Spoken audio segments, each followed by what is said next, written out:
নমস্কার, আমাদের channel fabulous টেলসে আপনাদের সকলকে স্বাগত জানাই। আপনাদের সাথে রয়েছি আমি অদ্রিজা। আশা করি সবাই খুব ভালো আছেন। আজ 14ই ফেব্রুয়ারি, অর্থাৎ ভ্যালেন্টাইন্স ডে।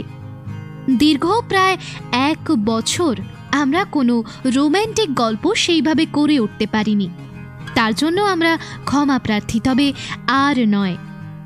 আজকের এই ভালোবাসার বিশেষ দিনে একটু রোম্যান্টিসিজম না হলে কেমন একটা যেন খালি খালি লাগে। তাই আজ আমরা একটি ভালোবাসার গল্প নিয়ে হাজির হয়েছি। লেখক শুভাশিস সাঁতরার কলমে वो फिर नहीं आते। গল্পের মুখ্য চরিত্রে অর্থাৎ প্রাণকৃষ্ণের চরিত্রে রয়েছেন সুদীপ। গল্পের সূত্রধর ও হৈমন্তীর চরিত্রে রয়েছি আমি অদ্রিজা। আর কথা বাড়াচ্ছি না, এবার আপনারা গল্পটি উপভোগ করুন।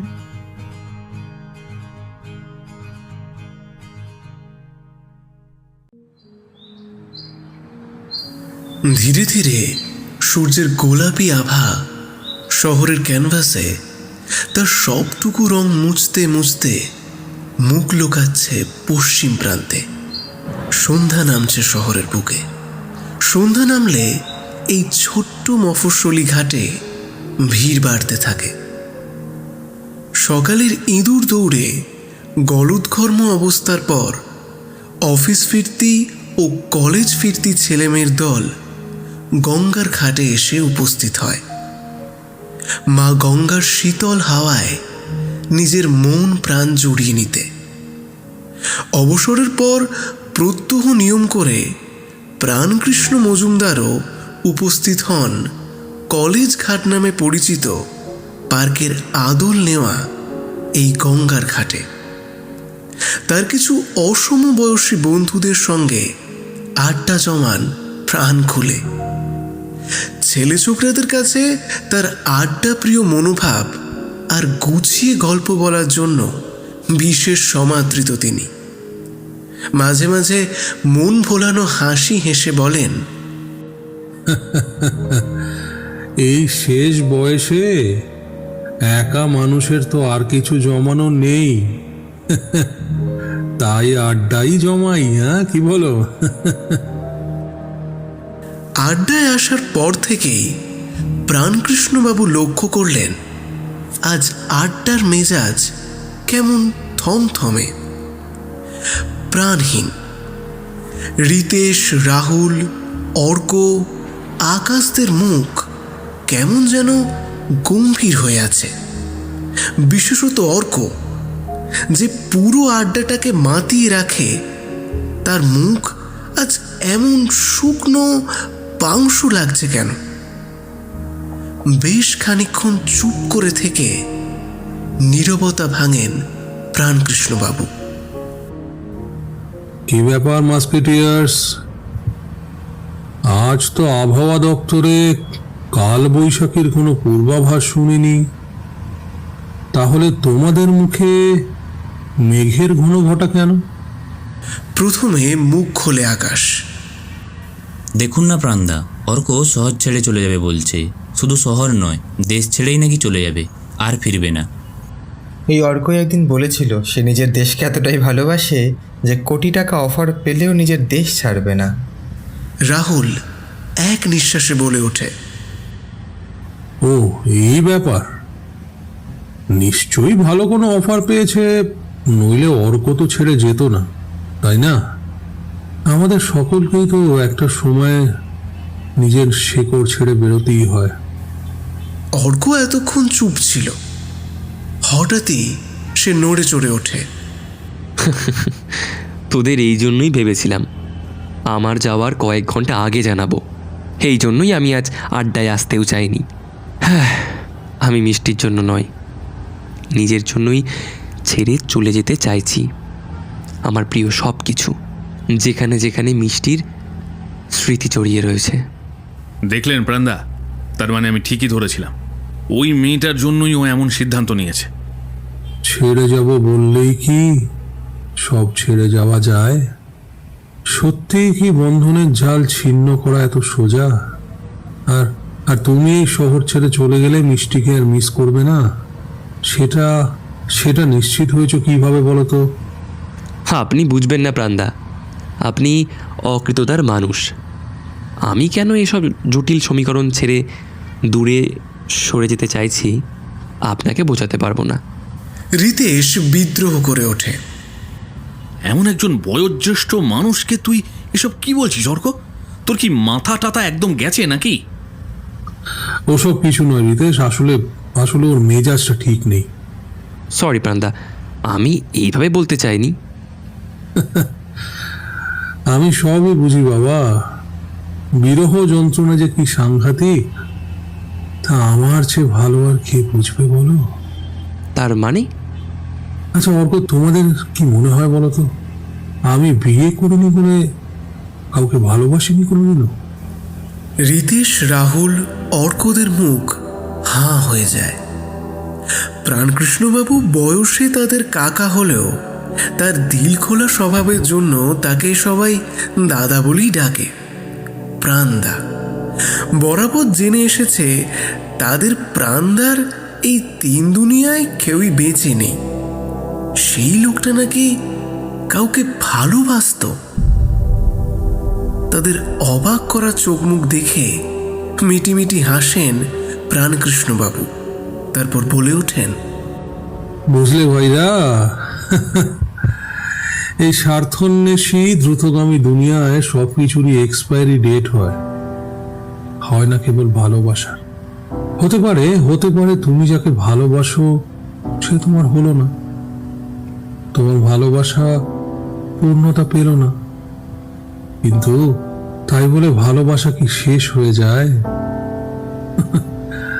যায় না। ভালোবাসা হলো অনুভূতিদের মধ্যে আত্মা স্বরূপ, যা অবিনশ্বর। আপনি কাউকে এতটা ভালোবাসতেন? কই কোনো গল্পেই বলেনি তো ওই ভালোবাসার মানুষটাকে নিয়ে? তাহলে তাকে না পেয়েই কি আর বিয়েটা করলেন না? প্রশ্ন করে আকাশ।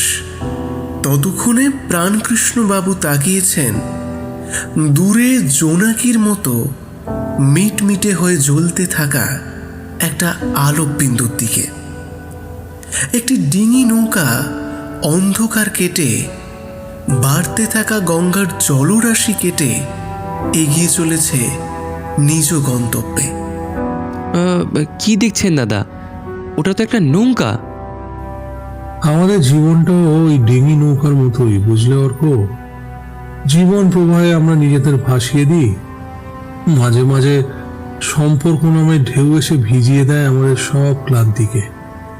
ডিঙিতে বাঁধা ওই যে টিমটিমে আলো, ওটার মতোই আলোকিত করে আমাদের যাত্রা পথ, জীবন যাপন।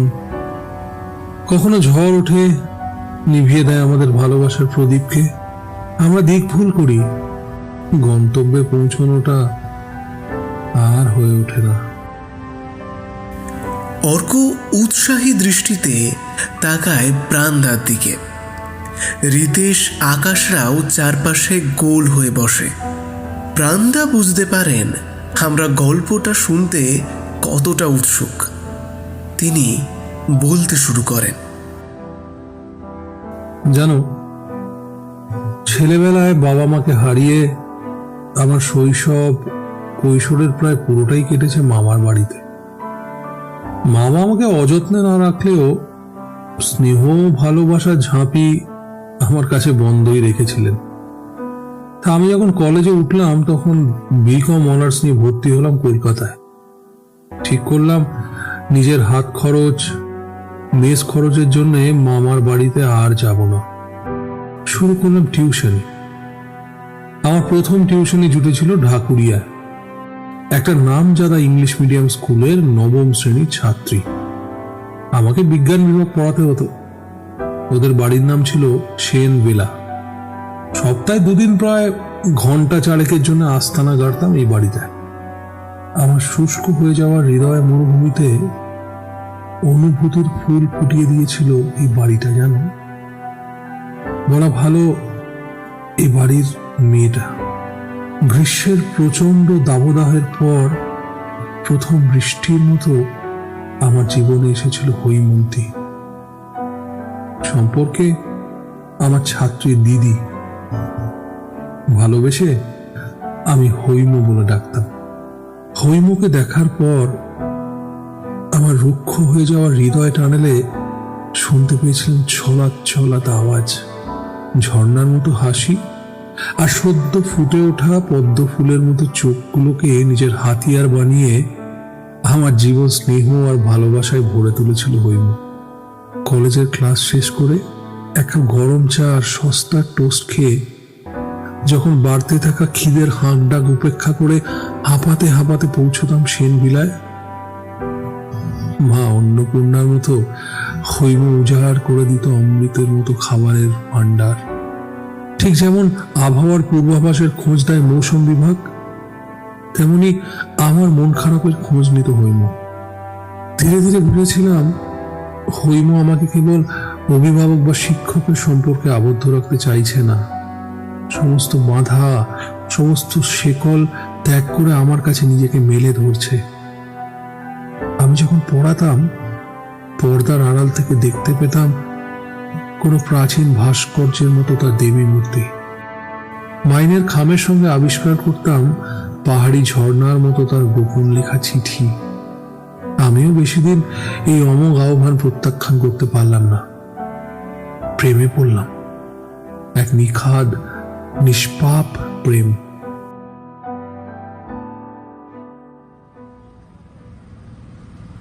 বাহ বাহ দাদা, মানুষ এইভাবেই প্রেমে পড়ে বই কি। আমিও কিছুটা এইভাবেই প্রেমে পড়েছিলাম, বুঝতেই পারিনি কবে এই ভালোবাসার অথৈ সমুদ্রে ডুব দিয়েছি। সে যাই হোক, বাকিটা বলো। হৈমর যে সম্মতি ছিল তার বলে দেওয়ার প্রয়োজন ছিল না। আমরা উদ্গ্রীব থাকতাম জানো পড়ানোর দিনটার জন্য। ধীরে ধীরে দেখা সাক্ষাৎ সেনভিলা চৌহদ্দি পেরিয়ে প্রবেশ করল ঢাকুরিয়া লেক, চিড়িয়াখানা, নন্দন, গড়ের মাঠে। যদিও চিঠি আদান প্রদান শুরু হয়েছে, কিন্তু ওর চোখ দুটো যে সবসময় আমাকে নজরে রাখছে তা ভালো করে বুঝতাম।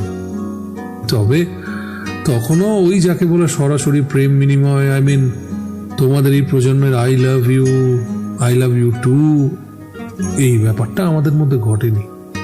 একদিন ওকে চিঠি দিয়ে ডেকে পাঠালাম ঢাকুরিয়া লেকে। কলেজে শেষে বিকেলে একসাথে বসে আজকে সরাসরি প্রেমের প্রস্তাবটা ওকে জানিয়েই দেব, এমনই ছিল পরিকল্পনা। ওই দিনের কলেজ টাইমটা যে আমি কিভাবে পার করেছি তা বোঝানো সম্ভব নয়। ওই দিন কলেজটা যেন অনন্তকাল ধরে চলল। অবশেষে কলেজ শেষে কথা মতো ঢাকুরিয়া লেকে গিয়ে উপস্থিত হলাম। পকেটে 10 টাকা দামের একটা ছোট্ট লাল গোলাপ। কিছু সময় পর একটা লাল চুড়িদার পরে খোলা চুলে আস্তে আস্তে হেঁটে আমার সামনে এসে দাঁড়ানো হৈম। তার মুখে একটা মৃদুমন্দ মলিন হাসির ঝিলিক খেলা করে যাচ্ছে। আমি নেশাগ্রস্তের মতো হৈমর দিকে তাকিয়ে থাকলাম কিছুক্ষণ। মনের মানুষকে দুচোখ ভরে দেখার নেশা মদের নেশাকেও হার মানায় শুনেছি। আজ আমি তা স্বয়ং উপলব্ধি করলাম। কপালে ছোট্ট একটা লাল টিপ পড়েছে হৈম, নিজের ডাগর চোখে কাজল দিয়েছে সযত্নে, কানে একটা সামান্য ঝুমকো দুল। এ যেন স্বর্গের কোনো দেবী হঠাৎই ধরাধামে অবতীর্ণ হয়েছে হৈমর রূপ ধরে। আমার মোহভঙ্গ হলো হৈমরি গলার স্বরে। কি হলো গো, চলো। এভাবে আর কতক্ষণ দাঁড়িয়ে থাকবো? বুঝলাম হৈমর সৌন্দর্যের অমোঘ টানে বেশ অনেকটাই সময় দাঁড়িয়ে কেটে গেছে। ও হ্যাঁ, চলো। পশ্চিমমুখ একটা বেঞ্চে পাশাপাশি বসলাম। সূর্যের তেজ তখন কমে আসছে, কিন্তু পাতার ফাঁক দিয়ে আসা সূর্যের আলো হৈমর গালে পড়েছে, আর তাতেই সমুদ্রের ধারের বালির মতো চিকচিক করছে তার কোমল আর ফর্সা গাল। এমন সময় হঠাৎ কিসের করে জানি না একটা কথা বলে বসলাম। তোমাকে আজ পরীর মতো লাগছে, খুব মিষ্টি। আজ অবধি এই ধরনের কোনো উপমা কোনো মেয়েকে বলার সৌভাগ্য আমার হয়নি। আজ কেন বলে ফেললাম তাও জানি না। বলে ফেলার পর নিজে যে অস্বস্তিতে পড়িনি তা অস্বীকার করব না। তবে আমার এই কথায় একবার মৃদু হাসলো হইল, শান্ত মলিন হাসি। নিজের অস্বস্তিটা এক লহমায় মুছে গেল সেই হাসিতে। সাহস পেলাম। ভেতরের হৃৎপিণ্ডটা হাঁপড়ের মতো ওঠানামা করছিল একটা অজানা আনন্দে।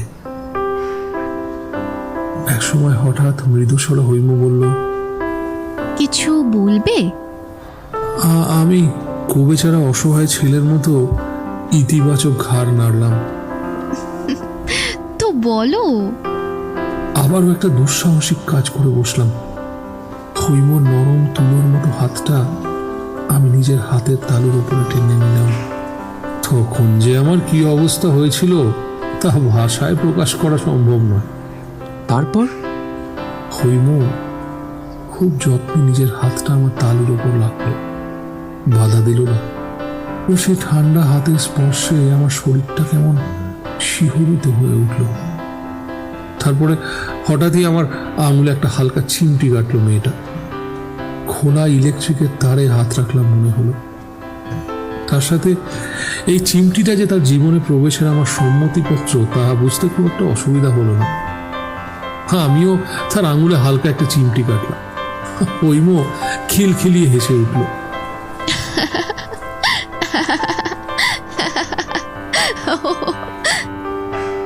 সে হাসি যেন আমার মতো চরমতম বিষাদগ্রস্ত মানুষের জীবনের প্রধান সুখের খোরাক। সে হাসি যেন আমার রুটিন মাফিক জীবনের ছুটির ঘণ্টার ধ্বনি। হৃদয় মোহন সব সুখ প্লাবনে প্লাবিত হতে লাগলো। এই সুযোগে বুকের সমস্ত সাহস এক জায়গায় করে পকেট থেকে গোলাপটা বের করে হৈমর সামনে তুলে ধরলাম। তার ডাগর চোখে মনি দুটো ঝিলিক দিয়ে উঠল। তুমি কি আমার জীবন সঙ্গিনী হবে হৈম? সবাই একসাথে চিৎকার করে উঠলাম। ওয়াও প্রান্দা, এই তো পুরো সিনেমা। তারপর কি হলো? অত্যন্ত সলজ্জ দৃষ্টিতে সে আমার দিকে চাইল।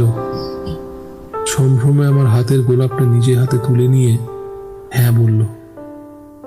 আমি আর নিজেকে আটকাতে পারলাম না। হৈমুর প্রতি যে লুকিয়ে রাখা ভালোবাসা আমি তিল তিল করে নিজের বুকে জমিয়ে রেখেছিলাম তা আজ আলিঙ্গন রূপে বহিঃপ্রকাশ ঘটালো। দুটো শরীর মিলেমিশে এক হয়ে গেল। দুজনের অনুভূতি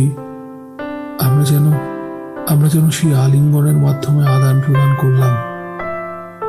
ভালোবাসায় দগ্ধ দুটো হৃদয়ের মিলনের সাক্ষী হয়ে থাকলো সত্য ফুটে ওঠা চাঁদের সোনালি আলো।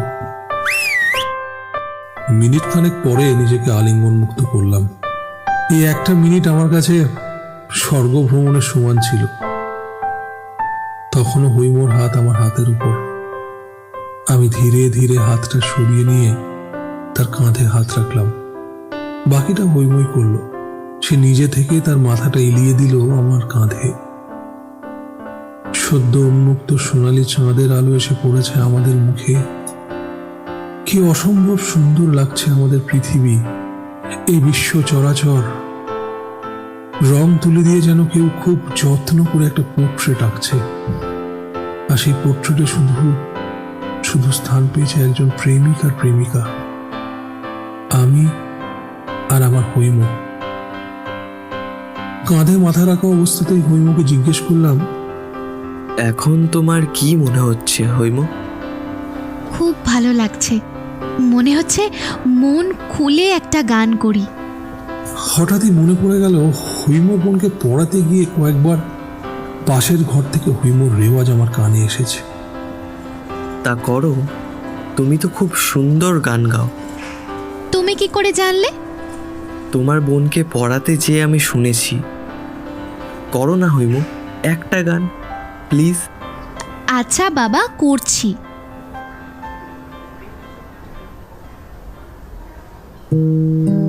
এই রাত তোমার আমার, ওই চাঁদ তোমার আমার, শুধু দুজনে শুধু যে গানের এইক্ষণ এ দুটি প্রাণীর কুহু কুজনী পৃথিবীর অমিত লাবণ্য রূপ, সোনালী চন্দ্রলোক, পাশে মনের মানুষ, আর সাথে তার সুরেলা বীণার মতো ঝংকার দেওয়া গান। সত্যিই যেন স্বপ্নের দেশ। মনে হচ্ছিল আমিও গান ধরি, কিন্তু আমি তো বড্ড বেসুরো। বলেই থামলেন প্রাণদা। লা লা লা লা লা লা।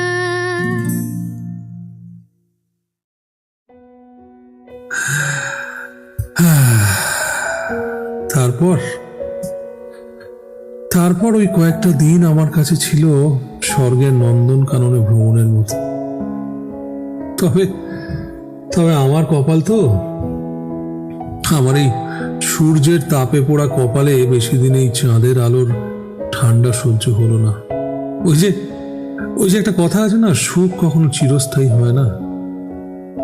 কিভাবে যেন সেন বাড়ির কর্তা চন্দন সেন সমস্তটা টের পেয়েছিলেন। একদিন পড়া থেকে উপলব্ধি করলাম পর্দার আড়ালে আমার চেনা দেবী মূর্তির অবয়ব অনুপস্থিত। এরপর অস্বস্তি বাড়ল ক্রমশ, যখন বুঝলাম হৈম কোনো এক অদৃশ্য জাদু বলে আমার জীবন থেকে কর্পূরের মতো উবে গেছে। বুঝলাম আর হয়তো কোনো দিন হৈমর উপস্থিতি টের পাবো না। একদিন আমার ছাত্রীটি আমার অসহায় অবস্থা উপলব্ধি করে অঙ্ক খাতায় চুপি চুপি লিখে দিল তার বাবা তার দিদিকে অনেক দূরে পাঠিয়ে দিয়েছে, তার মামার বাড়ি মুসৌরিতে। ওখানে নাকি খুব তাড়াতাড়ি দিদির বিয়ে দিয়ে দেবে। তার বাবা নাকি আমার উপর সজাগ দৃষ্টি রেখেছেন, বেগতিক দেখলেই বিপদ আছে। এই মেয়ের বাবাগুলো সবসময় ভালোবাসার পথে বাধা হয়ে দাঁড়ায়। একটা দীর্ঘশ্বাস ফেললেন। পাশ থেকে রিতেশ বিরক্ত হয়ে বলল, থাম না আকাশ, বাকিটা শুনতে দে। তারপর কি হলো? আমাদের বয়স্ক দাদা আবার বলতে শুরু করলেন। সেদিন রাতে জ্বরে পড়লাম। আমার মুখে দলা পাকিয়ে ওঠা কষ্ট, হাহাকার, উষ্ণতা হয়ে ছড়িয়ে গেল গোটা দেহে। সেনবাড়ির কর্তাও ইতিমধ্যে আমাকে পড়াতে আসতে বারণ করেছেন। মাস পেরিয়ে বছর এলো, আমি সেনবাড়ির রাস্তা ভুললাম। তবে হৈমর ফিরে আসার পথ সে অপেক্ষায় থাকলাম ক্লান্তিহীন, বিরামহীন ভাবে। হৈম আর কোনোদিন ফিরে আসেনি? প্রশ্ন করে অর্ক। এসেছিল, কিন্তু সেই হৈমকে আমি আর চিনতাম না। কলেজ শেষ করে যখন সেলসের কাজে ঢুকেছি তখন দেখেছিলাম এক ঝলক একবার আমার চেনা মুখটাকে আমার চেনা শহরের বুকে, কিন্তু সে আমাকে আর চিনতে পারেনি, মুখ ফিরিয়ে নিয়েছিল। আমি তারপরেও বেশ কয়েকবার ওর বাড়ির সামনে ঘোরাফেরা করেছি, হৈমর মুখোমুখি হয়েছি, কিন্তু প্রতিবারই আমাকে দেখে মুখ ফিরিয়ে নিয়েছে। তবে আমার তাতে কোনো দুঃখ নেই। আকাশদের দিকে চেয়ে মৃদু হাসেন প্রাণদা। কারো জন্য সারা জীবন অপেক্ষা করা যায়, সে ফিরবে না এটা জেনেও? প্রাণদা উত্তর দেয়, যায়, অপেক্ষা করা যায়। মানুষ ছেড়ে যায়, যেমন করে প্রত্যেক পূর্ণিমার পর চাঁদকে ছেড়ে যায় জ্যোৎস্না। মানুষ ছেড়ে যাওয়ার সঙ্গে সঙ্গে তার সঙ্গে জুড়ে থাকা বহু অভ্যাসেরও বদল ঘটে। একসময় হাসতে ভালোবাসা, কথা বলতে ভালোবাসা মানুষেরা আচমকাই গম্ভীর হয়ে ওঠে। রাত পেরিয়ে নতুন ভোরের উদ্দেশ্যে স্বপ্ন দেখা মানুষটা হঠাৎই নিশাচর পাখির মতো রাত জাগতে শুরু করে। হয়তো তার আশ্রয়হীন হৃদয় মনে মনে চায় যে একটা অসমাপ্ত রাত নামুক তার জীবন জুড়ে। সেই রাত, যে রাত ধুইয়ে দেবে তার মনের অথল কোণে জমে থাকা সমস্ত অভিমান, সমস্ত ক্ষত। কিন্তু রাত্রি তো এসব ভগ্ন হৃদয়ের খবর রাখে না। এই রাত্রি কিন্তু ষড়যন্ত্র করে, তাদের পিছুটান আলগা হতে দেয় না। আসলে আসলে ভালোবাসার মানুষ ছেড়ে গেলেও তাকে ভোলা যায় না। হৃদয়ের সঙ্গে হৃদয় যে সূক্ষ্ম সাঁকো তৈরি হয়, সেটা ভাঙা যায় না। মন দিয়ে প্রাণদার কথা শুনছিল অর্ক। বাকিরাও সবাই চুপ। বুঝলাম আমাদের সবারই হৃদয় তখন থমথমে। জীবনের পথে অনেক ধাপ এগিয়ে থাকা আমাদের এই দাদারূপী ব্যক্তিটির জীবন থেকে প্রাপ্ত পরিণত অনুধাবন ক্ষমতা ও বাচন শৈলী আমাদের হৃদয়ের দুর্বলতম জায়গাটিকে স্পর্শ করেছে। আপনি আমার চোখের বাঁধন খুলে দিলেন প্রাণদা। আমি ভেবেছিলাম শহর ছেড়ে চলে গেলে মিষ্টিকে ভুলতে পারবো, কিন্তু আদপে আমি পালিয়ে যেতে চেয়েছিলাম। আমি আর পালাবো না। মিষ্টি না হোক, মিষ্টির স্মৃতি আঁকড়েই বাঁচব। অপেক্ষা করব, যেমন করে আপনি হৈমের অপেক্ষায় একটা গোটা জীবন কাটিয়ে দিলেন। আসলে আসলে সব প্রেমিকদেরই ভাঙা হৃদয়ের উপশম করতেই রাত নামে শহর জুড়ে।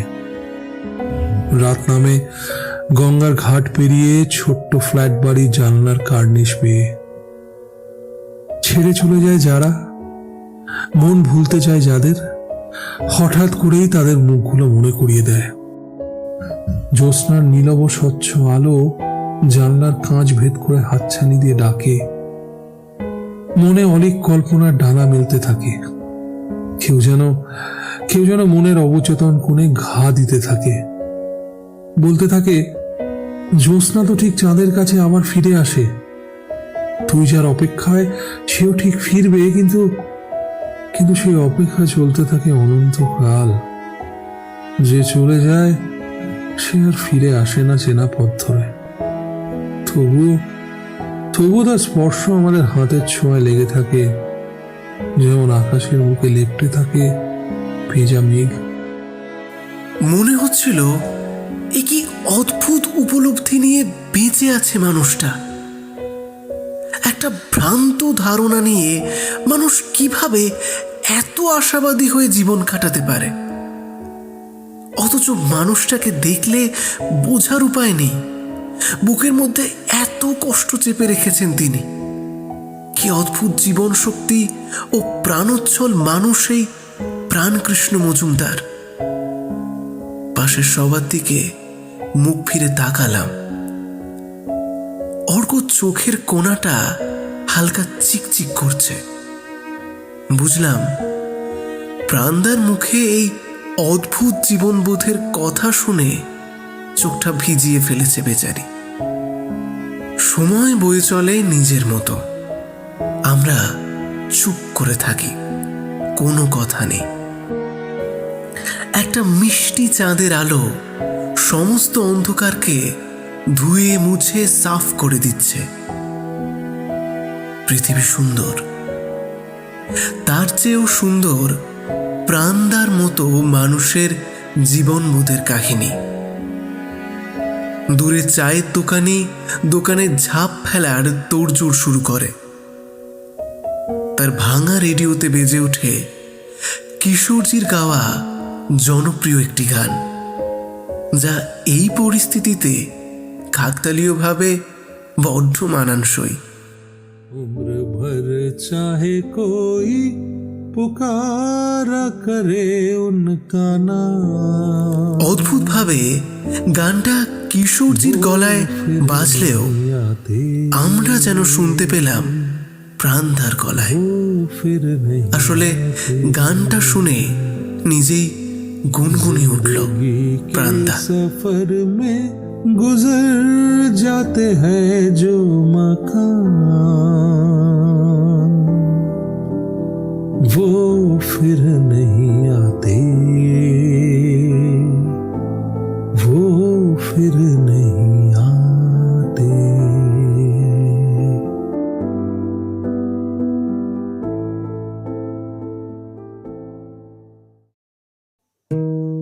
আপনি শুনছিলেন লেখক সুভাষিস সাঁতরার কলমে वो फिर नहीं आते।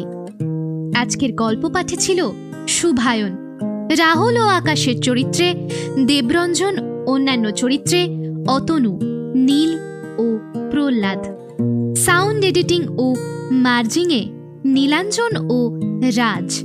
এপিসোড ম্যানেজমেন্ট ও অডিও অ্যাডাপ্টেশনে সৌরভ। স্ক্রিপ্টে তুফান। আমাদের আজকের গল্প আপনাদের কেমন লাগলো তা অবশ্যই কমেন্ট সেকশনে জানিয়ে যাবেন। আজকের মতো আপাতত এ পর্যন্তই। পরবর্তীতে আবারও কোনো নতুন গল্প নিয়ে হাজির হব আমরা। ততক্ষণ পর্যন্ত সুস্থ থাকুন, ভালো থাকুন আর সর্বোপরি সাহিত্যে থাকুন। শুভরাত্রি।